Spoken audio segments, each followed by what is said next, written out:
Among the Osmot people of New Guinea, there exists a way of life that has remained unchanged since the Stone Age. In 1961, it drew the attention of a restless young man named Michael Rockefeller. For the primitive Osmot tribes, life is a continual interaction of ghosts, spirits, and magic. Tribal warfare is commonplace and expected. Death must be met with revenge. Among these fierce Aboriginal men, Michael Rockefeller traveled to study and learn. In their midst, he disappeared and was never seen again.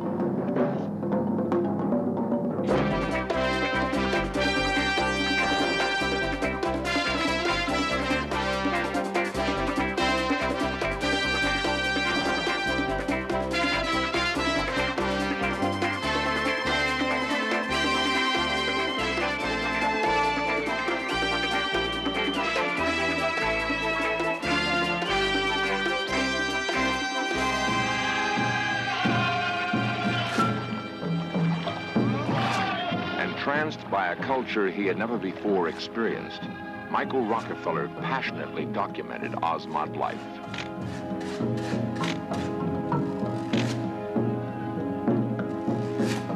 The Osmot was an adventure beyond his wildest dreams, yet one from which he would never return.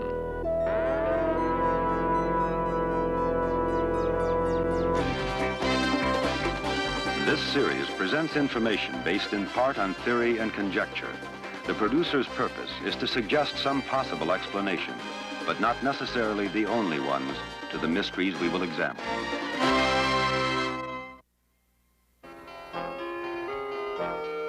Harvard University, June 1960. For Governor and Mrs. Nelson Rockefeller, it was a special, emotional moment. Their youngest son, Michael, had graduated with honors. Ahead of him lay a life filled with promise and great opportunity. At 22, Michael Rockefeller was the most outgoing and restless of the governor's 3 sons and 2 daughters. He loved travel and people, and within 6 months he was half a world away in the remote highlands of Dutch New Guinea. Michael had joined an anthropological expedition to study and record a Stone Age tribe called the Dani. Sensitive and enthusiastic, he took special pleasure in his work.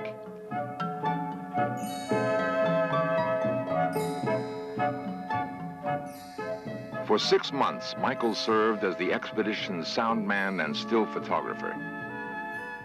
When his work was over, he was drawn to another part of New Guinea, to a people called the Osmot.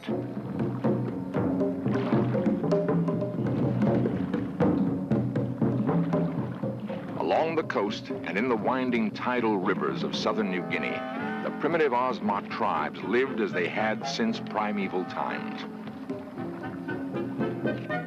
Michael Rockefeller traveled throughout the region, fascinated by the Osmot culture and way of life. In his journal, Rockefeller wrote, "The Osmot is equal to my wildest dreams. It is a land of great winding rivers, jungle, and mud. Literally nothing else. The people have lived for centuries on little besides the pulp of the sago palm and fish. Some remote areas are still headhunting." A keen observer and gifted photographer, Michael carefully documented Osmot life.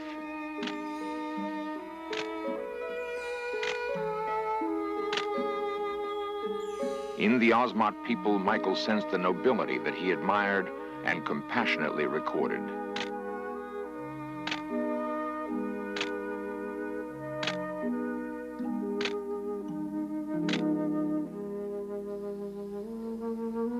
The word Osmot means tree people, and indeed Osmot culture depends almost totally on trees, for food, shelter, for their canoes, and for their art.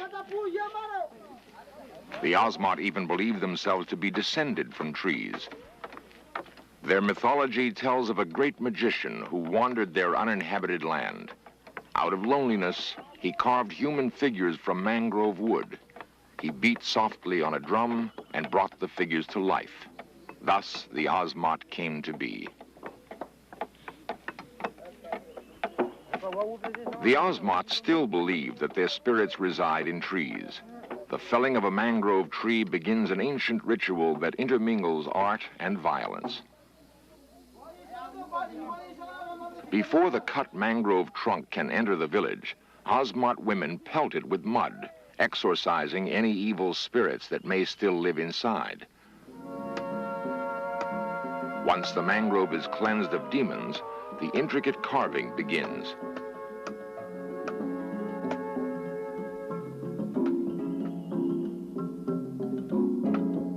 Shaped into the head of dead ancestors and kinsmen, the carving becomes a vital link between the material and spiritual worlds.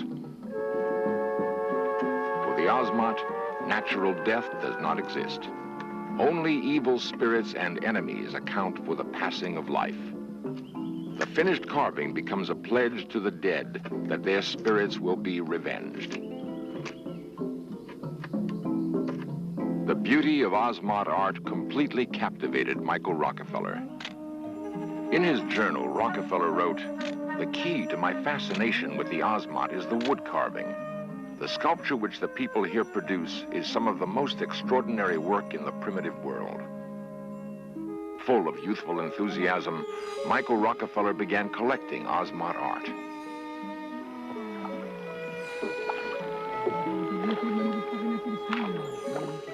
As he journeyed from village to village, Michael observed the subtle details of Ozmot life. He wrote, "The rowers placed little effort behind their strokes, allowing the outflowing tide to carry the prows easily along."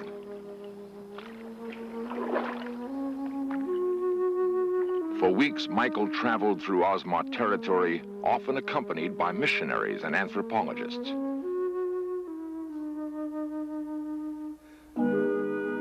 Gradually, he began to amass a wide collection of carvings. He dreamed of an exhibit that would pay tribute to the Ozmot's amazing creativity. On November 18th, 1961, Michael Rockefeller embarked on a native catamaran for a village up the coast. With him was Dutch anthropologist Rene Wassing and 2 native guides. The purpose of the trip was to pick up carvings for which Michael already had bartered. The makeshift catamaran was powered by only a single outboard motor. Michael had been warned of dangerous, unpredictable currents. At the mouth of the Islandan River, a massive tidal surge suddenly drowned the motor and capsized the boat.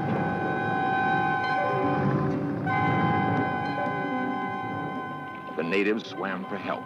Rockefeller and Wassing clung to the boat, hopelessly adrift. After a night in the water, fearing the natives had failed, Michael decided to go for help himself. Using 2 empty gasoline cans for extra buoyancy, he swam for shore. Michael Rockefeller and Rene Wassing didn't know it, but their native guides had made it back to land. The closest village was only 11 miles away. Yet, in the thick jungle and deep mud of the Ozmot coast, the trek for help took nearly a day. When Dutch authorities finally learned of the accident, a full-scale search was launched immediately.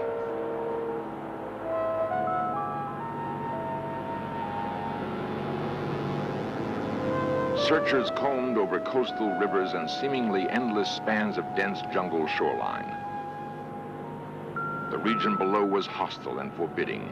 The coastline was a muddy swamp with estuaries where crocodiles prowled. Beyond lay spongy tangles of sago palms and mangroves, alive with poisonous snakes, scorpions, and swarms of mosquitoes. The Ozmot had named their home the Land of Lapping Death. Suddenly, a miracle.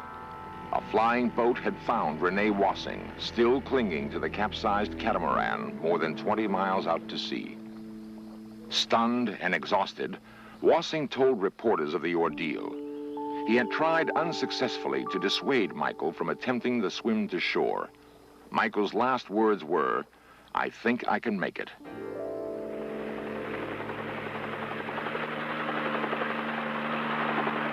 Now the massive search efforts concentrated on Michael.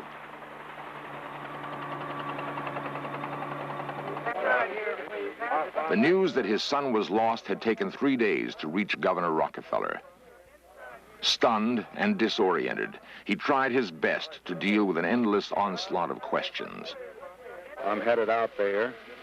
Hopefully they'll find him before we get there, but to be there when they do find him, so if there's anything I can do, I will. In New Guinea, the news was not good. No trace of Michael had yet been found. For the native Osmot, the spectacle of the search was awesome and overwhelming. They had never seen anything like it. Several more days of searching yielded nothing. A pale and haggard father had almost given up hope. Then, the first clue. The red gasoline can that Michael used for extra buoyancy was found at sea. It was strong evidence that Michael had drowned, but at the same time, it offered a faint glimmer of hope. 5,000 natives began searching up and down the New Guinea coast, looking for any other trace of Michael. Nothing was found.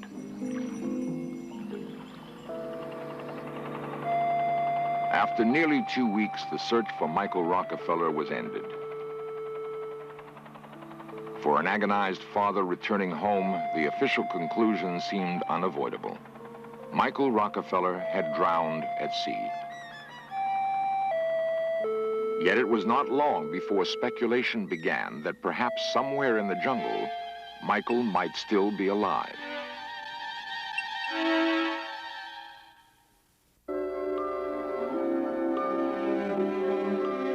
New York City, 1968.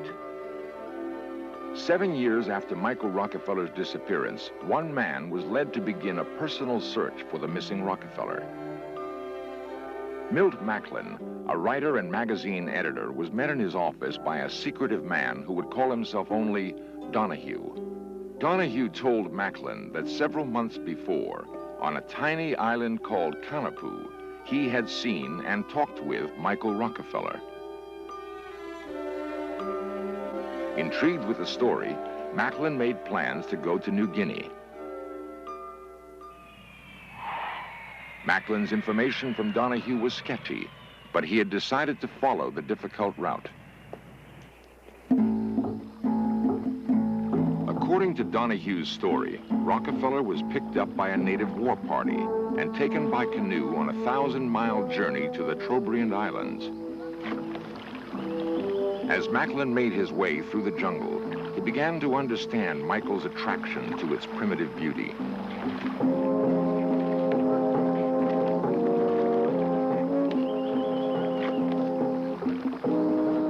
After several days' travel, Macklin reached a major village of the Trobriands. A local chief knew of Kanapu Island and described its general location. It was a long journey by native standards, but at last Macklin's destination seemed within reach. By hired boat, Macklin sailed for Kanapu. Even on the best local charts, it was but a speck. Finally, the island appeared, like a vision from a storybook.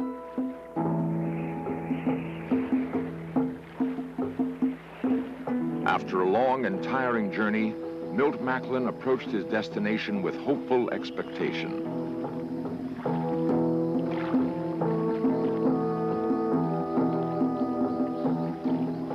The island was a paradise, a beautiful tropical refuge. It was also an eerie place. There were few signs of life.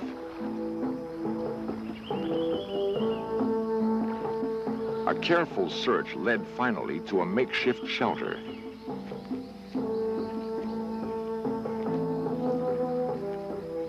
The hut was abandoned.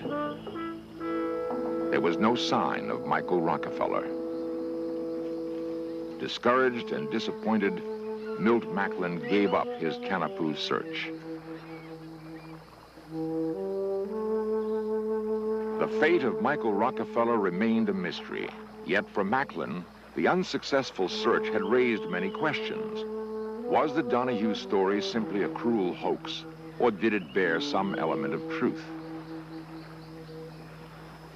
Milt Macklin's determined search did not end on Kanapu Island.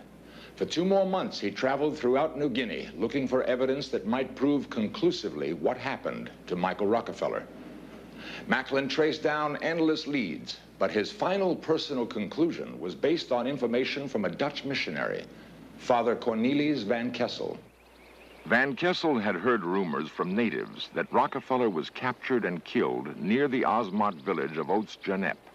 A war chief named Ajam was mentioned in the rumors as the man who might be responsible. Recently, the chief of Oats-Janep was interviewed. He recalled the search for Michael Rockefeller. There were many airplanes and boats. We were afraid and blocked our river with trees. Our enemies in the other villages all say that we killed him. They want us to get into trouble. I am the chief. If we killed him, I would know.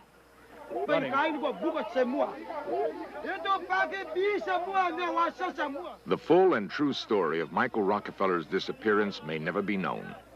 If the answer lies among the Osmot, a nearly impenetrable cultural curtain prevents a final solution. Yet, in the life of the Osmot, the age-old rites that once preceded tribal violence can still be witnessed.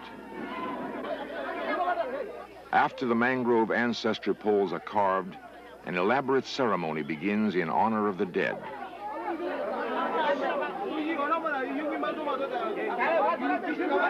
In the minds of the Osmot, life, art, magic, and death are inseparably interwoven, each continually affecting the other. Members of neighboring villages are ritually adopted by the celebrating tribe. Traditionally, however, they are the first to be killed when an intertribal feud arises. It is an accepted part in an ancient cycle of warfare and revenge.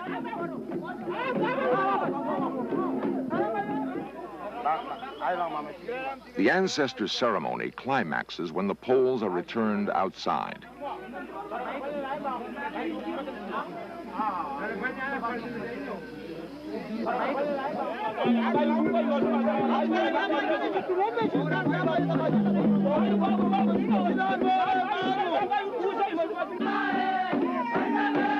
In mock battle, the entire village dances around the symbolic poles. Only a generation ago, the ceremony would have led to a revenge attack on a rival tribe. But headhunting has been outlawed. An age-old way of Osmot life has been brought to an end.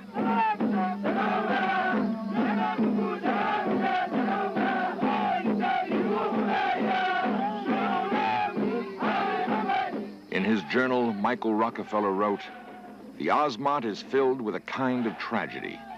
They were a ferocious headhunting people, but now many villages are beginning to doubt the worth of their own culture.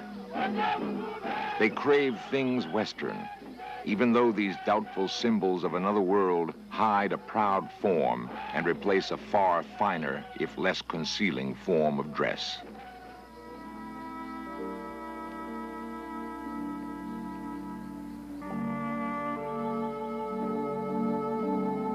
Perhaps Michael Rockefeller's dedication to the Osmot was part of a larger personal quest for self-understanding and universal values which could guide him through life. I'd like to just say a word about Michael himself. Ever since he was little, he's been very aware of people, their feelings, their thoughts. He's a person who has always loved people and been loved by people. He had a tremendous enthusiasm and drive, loved life, has always loved beauty in people, beauty in nature and beauty in art, whether it's painting or sculpture, and has been quite an artist himself. I think it's fair to say that he was never happier than he has been out there. Michael had one of the most exciting experiences of his life.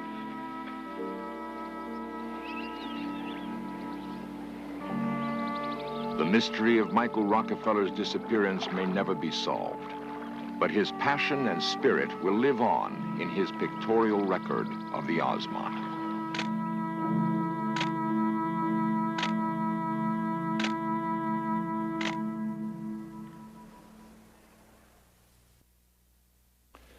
Before Michael Rockefeller traveled to New Guinea, he spoke of doing something romantic and adventurous at a time when frontiers, in the real sense of the word, were disappearing. Today, his tragic loss is underscored by the accelerating demise of the Ozmont people and their culture.